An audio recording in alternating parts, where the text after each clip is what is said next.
All right. So thank you everyone for coming. I think we've got 25 minutes, give or take. And so I'm going to talk through the opportunity that we see for the World Cup and take you through some of the best practices that we're seeing brands do today in terms of how they're taking advantage of the way in which people are interacting on the platform. So if you were paying attention when we did the panel session just recently, I was talking about events in the world and what happens on Twitter when things happen in the world. So before we actually go into sports, I want to talk about that experience because we know that when news breaks, Twitter is actually the first to hear about it. And so a recent example of this is something that happened in London. There was a helicopter crash. And the first news that we heard of this came from a tweet from a person. This was sent at 8:03 a.m., photo reporting something had happened. 8:05 a.m., we saw another tweet from another person, different photo. It wasn't until 8:13 that the BBC started to get in on it, and they just had a headline. They didn't have pictures yet, but they knew something was happening. And then 8:15, Craig Jenner just joined Twitter. This was his first tweet. Retweeted 2,500 times because it's a photo showing a different perspective as the story rolls out. 8:17, BBC is starting to really own the story. You're seeing other handles jump in. And this is an animation of the story breaking. And what you'll see is that the blue dots are tweets and they're spread. And you see that, again, it starts with people, and the news organizations slowly start to come in and aggregate and shape the story and own the story. But this happens every day, small things and big things. And so when you think about the implications for that, it's pretty significant. What we see often is that marketers are using Twitter to ignite conversations. Because media are using it to inform stories, it's an important place to be. And I think, so when you see global events, this is part of it. Earthquakes, Arab Spring, examples of times when Twitter plays a role as a platform. But it can be also, moments in pop culture when people decide to make a big jump from space for Red Bull. And again, it brings you to sports and the idea that every day or every 2.5 days we see 1 billion tweets. That means that there's a big conversation happening. And so one of the biggest is driven by these events. So you can see how this has grown. We've got Michael Jackson's death, the royal wedding, the Japan earthquake, the Super Bowl, and the London Olympics. So conversations, stories that are spreading. And the Olympics particularly interesting for us. Our challenge that we gave to ourselves was to think about how we make this story even richer, more additive. So we actually worked with the Olympics to put cameras in different parts of the arena to show different angles. We say often that Twitter brings you closer. And so to bring people closer in unexpected ways was a really valuable experience. So these are photos taken from the bottom of the pool. And we saw these great conversations happen. Samuel Jackson emerged as a Twitter rock star during the Olympics, tweeting out things like I said before, those Brits are some peddling, record-breaking, mother cycling, bleeping, ex-people, congrats UK. So then he got a response back from Chris Hoy from the UK team saying probably my favorite tweet of all time. So we see those kinds of interactions happen on Twitter a lot. Unexpected people connecting. And that played out in the Olympics. We also worked very closely with the media to integrate Twitter into their own activations. And we worked closely with the athletes and the coaches. Again, thinking about how do we make this a richer story? So this is just a snapshot of some of the things that we do. All sorts of people tweeting. My followers on Twitter. A few tweets here. On Twitter. Tweeting about results. Comments on Twitter and YouTube. Tweets and Facebook posts.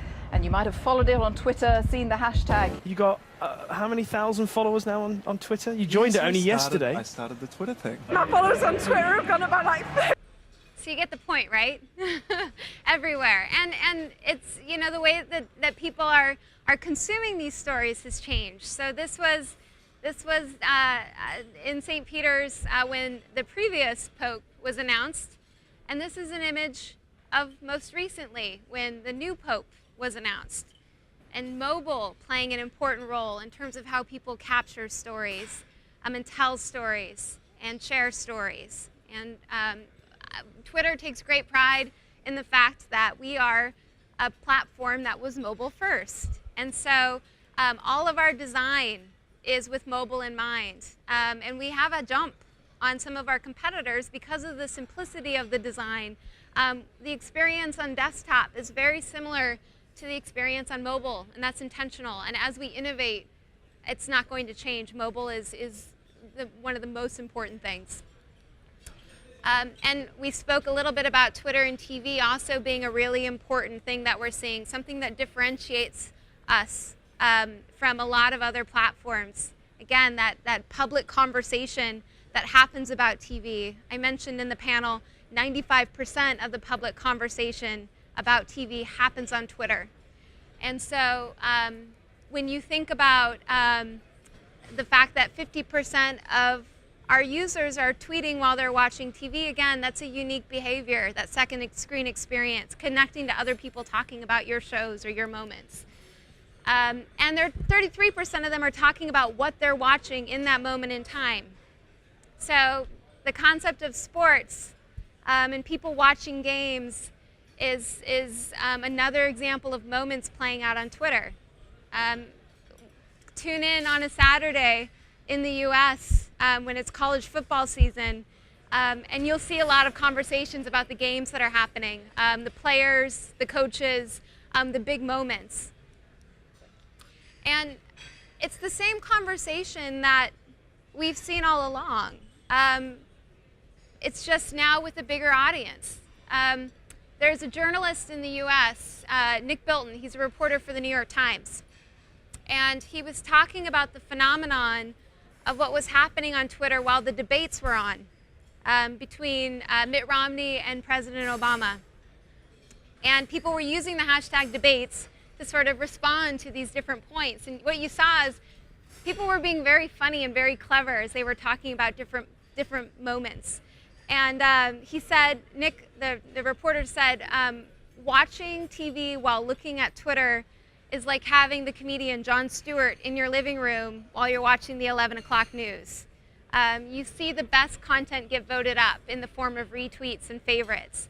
So people gathering around this hashtag, this campfire conversation is a regular thing. Huge opportunity there. And so when we think about sports, again, Twitter bringing you closer to the action can be really powerful. And so with football especially, we've seen athletes, we've seen coaches, we've seen different leagues really adopt the platform. It's a way to get closer to their fans. It's a way to generate excitement in their games. As a user on Twitter, to get close to Pele and hear his thoughts is a really provocative, valuable experience. Typically, with our very important tweeters, as we call them, VITs, what you see is they're creating their own tweets. A good sign is when the grammar is bad and the spelling is wrong, but they're writing their own content. And that's unique to our platform. So that authenticity plays really well. And so when we look at how this builds out, it's actually universal. Around the world, we've seen different sports figures, different teams really invest in their Twitter strategies. It drives people to games. It builds supporters for teams. we know that there are marketers who sponsor athletes who now are not just looking at their Q-score rating, they're looking at their social rating. Because if an athlete has a big following on Twitter, all of a sudden they've got a whole other level of amplification to share your message. And we'll talk about what that means and the potential for that. This is a favorite graphic of ours. What this shows is a moment in time.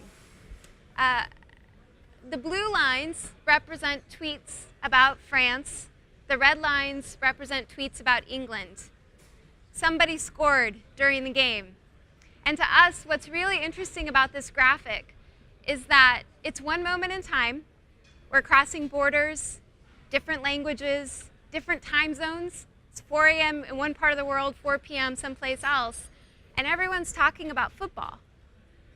And so the power of that to connect to that one interest that everyone is rallying around, we're starting to see some real innovation happen from the marketing side. It's not about who you know, it's about who's talking about what you're interested in.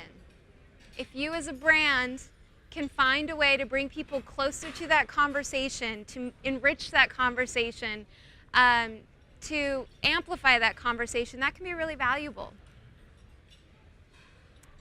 So I want to talk a little bit about some best practices that we're seeing in the space. And the caveat around best practices is that, so Twitter's been around for 7 years. We've had ad products for 2 years. And so we see best practices today, certainly, but we know that there are better practices. And by that I mean, what we're seeing right now is that marketers who take risks, brands who innovate, agencies who push, are rewarded for the smallest ideas. And they're solid ideas, they work very well, but there's such a focus right now on the category that if you can do something that's first, best only, you get a bigger spotlight than you would normally see, I think. So huge opportunity there. So first best practice is to, again, remember that core proposition of Twitter, that if you can bring people closer to the things that they're interested in, there is an opportunity there for your brand. You're providing a service, you're enriching an experience. And so Adidas was trying to figure out how they could break through the clutter surrounding the Olympics. And Adidas has some assets to work with. And so what they did is they created a hashtag, Take the Stage.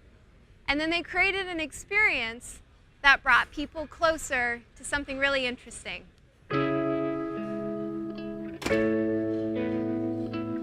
TGV! Yeah!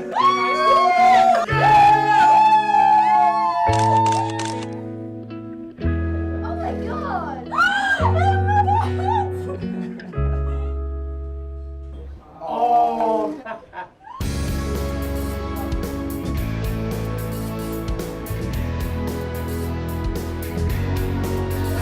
Is that alright?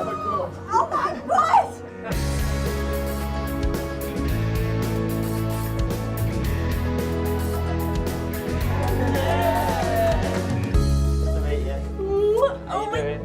Right, nice to meet you. You alright? Oh my god. There you go. The microphone. No, I've got the rubber duck. You've got a rubber duck. Oh my god! Can I get in? Yes! Yeah. Oh my goodness! You alright? Should we do some pictures?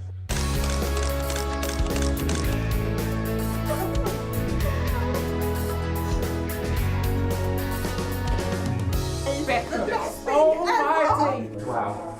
That was wonderful! Oh my god! I didn't see that coming! Oh my god! Wow. God, yeah. David Beckham, eh?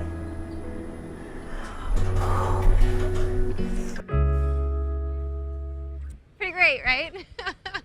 I always like to look at the audience and see who's crying. Some of you are, which is a good sign, shows humanity. But that's a powerful experience, and that's something that travels. People share it because you get the value of what the brand means when you get closer to that emotion. we also know that if you can add another layer to an experience, that can be valuable. So what we saw at Twitter was that big moments would happen. Somebody would score, there was a bad call on a play, and you saw people go to Twitter and say, "Did you see that? Can you believe that?" And so we knew that that was happening, and so the next question we asked ourselves was, well, can we give people more content so that they have something to make that richer, that tweet that they share, which is where instant replay was born. We just recently launched this. We've only done it twice. We did it for a couple of games during college football in the U.S. and then March Madness just recently. But this is how it works. Everybody's talking about the new Ford Fusion. We're thanking people personally. Follow Ford Fusion on Twitter. Out clock. Time of possession 31:01. Outstanding. Bortles to throw. Here comes a little pressure. He has to dance out of the way and does so. Nifty move, pass is caught, touchdown. Latavius Murray, but give the credit to Blake Bortles for keeping it alive. So again, moment happens. People want to send the tweet. You've given them some content that they can share with it. This is the kind of content that gets retweeted, that gets favorited. And it was really successful for the advertisers who do the pre-roll. So Ford Fusion participated in this one. We had Coke participate in the most recent one in March. Simple 5-second pre-roll, again, really quick consumable content on brand, and you're providing something valuable to people. Another way to sort of amplify an experience or add other layers is something that we saw Sprite actually innovate for us. Sprite spends a lot of money on their sponsorships of different sporting events. So they were a lead sponsor for Sprite Slam, which is a slam dunk contest. And they wanted to remind people that they were there as people were tweeting about great moments. And so they created the first object that tweets. Utah too, but be very wary of my guy from Indiana, Paul George. Overdid him, baby!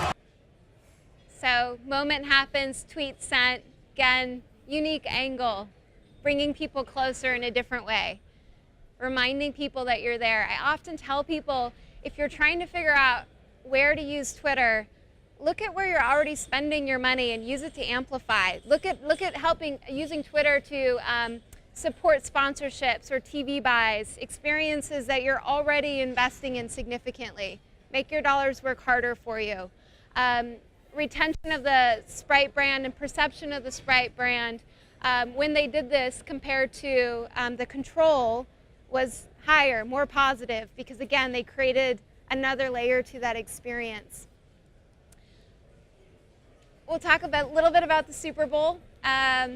Super Bowl is a big event for marketers. I think we all know that. In 2011, we saw one advertiser incorporate a hashtag into their commercial. Last year, 1 in 5, and this year, 50%. And it goes back to 95% of the public conversation about TV happens on Twitter. So if you are trying to tag people, tag your content, or make your ads work harder for you, it's probably good to put that activation on Twitter. And we saw that ads and conversation about ads actually drove the conversation during the commercial breaks. So 30% of the conversation was about the ads. I want to point out one ad, one of the highest rating ads actually during the Super Bowl in terms of people talking about it. An automaker created a commercial that had sort of this iconic voice showing farmers around the country saying, "God made a farmer, God made a farmer, God made a farmer." And so it really resonated with people. It was just these really great images, glowing and golden. And so people went to Twitter and were talking about the God made a farmer ad. The advertiser didn't have a hashtag on the ad.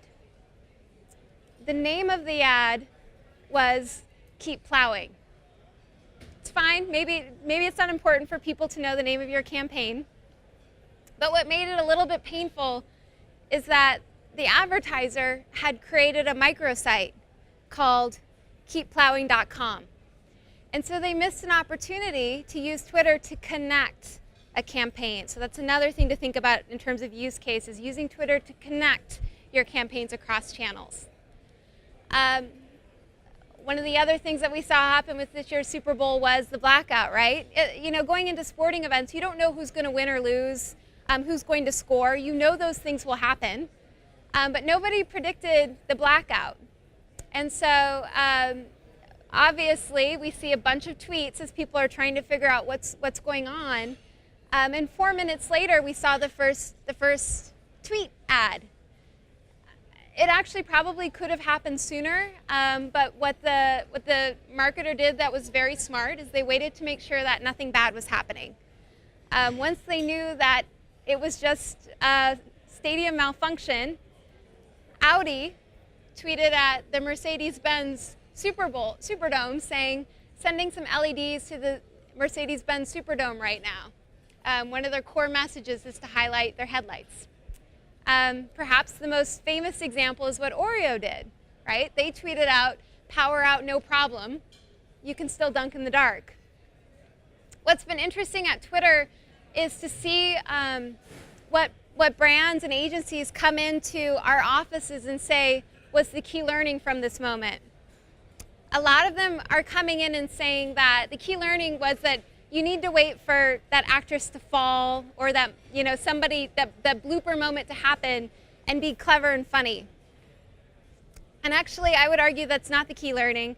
The key learning that Oreo, I think, can inform the marketplace about is that actually they had developed the muscle memory for this kind of activation. If you were following Oreo this past year, you would know that they were celebrating their 100th birthday. And every day, Oreo did a daily twist in response to the news story of the day. So this is what they sent out when the Land Rover landed on Mars, or when Intel was celebrating their anniversary. And what they did is their creative team started to figure out a way to turn things around really quickly. Their social media team was empowered to move very quickly, and their media spend and budget was in place so that it could be deployed quickly at different moments. So when the Super Bowl happened, Oreo could turn it around and do it really well. And that's where we want brands to get to. We'll talk a little bit about hashtags because we get a lot of questions about hashtags. We have two theories about what happens when people see a hashtag.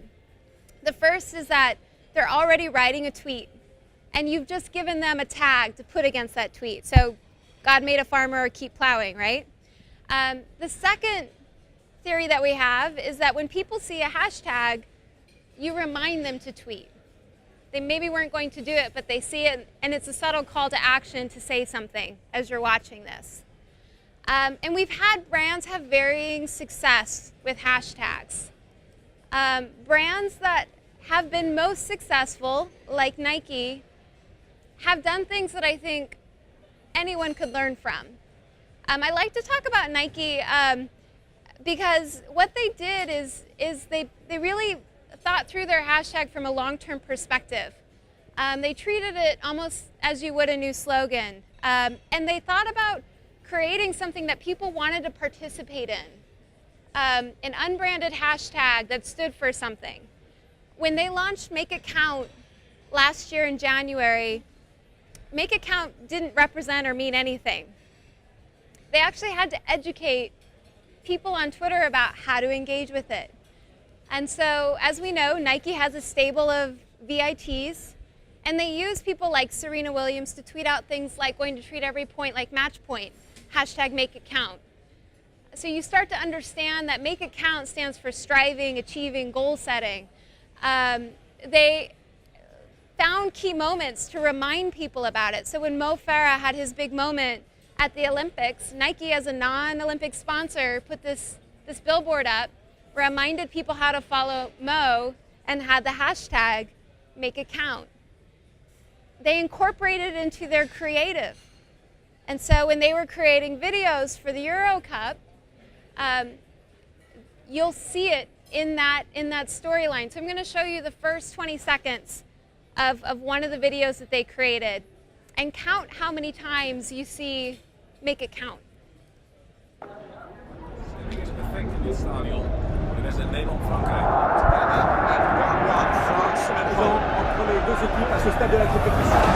Van der Wiel met een mooie actie. Speelt de bal maar best niet slecht. Controle is fantastisch. De beweging. Hij is arriving in the center.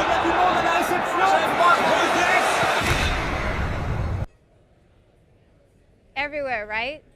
If you would have kept watching that video, you'd see it in the locker rooms, you'd see it on players' jerseys.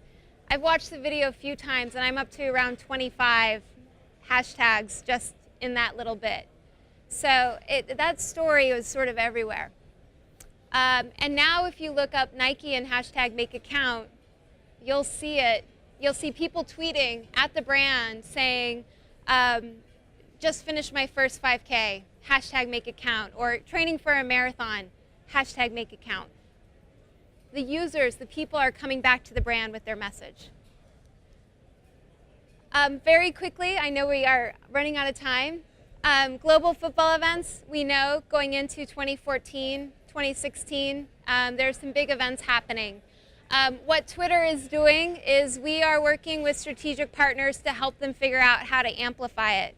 If you are interested in participating in that conversation, come find me after we're done here. We can talk about what that looks like.